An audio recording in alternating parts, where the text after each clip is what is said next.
close till I get up. Time is barely on our side.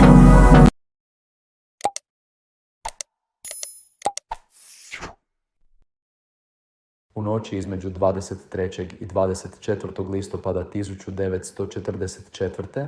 iz zatvora u Dubrovniku skupina uglednih građana, uključujući Petra Pericu, bila je prevezena na otočić Daksu od strane Titovih partizana. Tamo je ukupno 53 zarobljenika pogubljeno.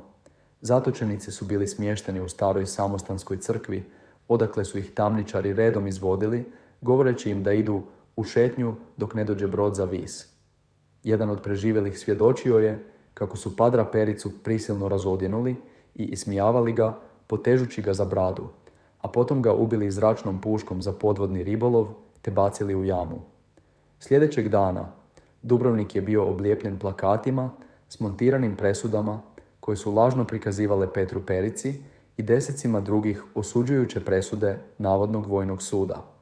Komunistički vođa Ante Jurjević Baja kasnije je priznao u pismu Okružnom komitetu Komunističke partije Hrvatske za Dalmaciju da su te presude bile potpuno izmišljene.